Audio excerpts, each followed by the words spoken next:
So today we're going to be talking about Wellbutrin. What is it? What are the main risks and side effects, and how I would taper someone off this medication. And so Wellbutrin is one of the more stimulating antidepressants. People will really end up on this medication if they're not so much looking for anxiety reduction, but they're looking for more of an energizing feel to the medication. It's almost kind of like bordering maybe on like an ADHD type medication. The main risks are the same with all of the other antidepressants. Sometimes it can cause behavioral instability. Some people become manic and disinhibited on this drug. It can cause tolerance over time, and it needs to be tapered slowly and gradually.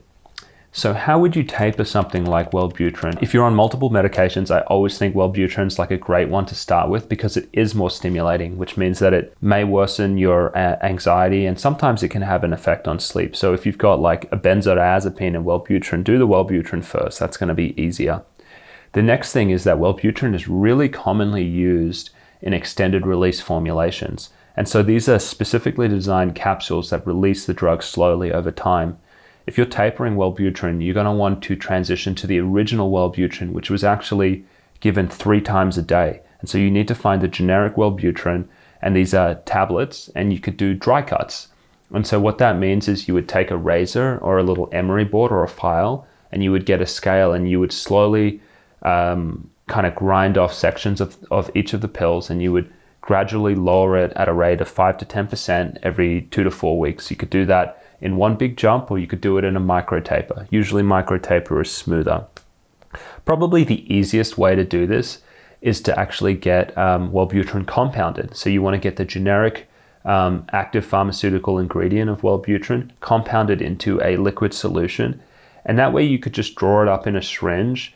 And that's a lot easier than kind of, slicing it with a razor or grinding it down with a file. And so you would want to work with your doctor about getting a compounded solution of Wellbutrin to do your taper. That's how I would go about it. Wellbutrin, can be a difficult drug to taper, but I actually don't think it is as hard to come off of as some of the benzodiazepines. Typically, the more sedating drugs are a little bit more difficult because they impact sleep. So good luck. Thank you so much for coming to our channel.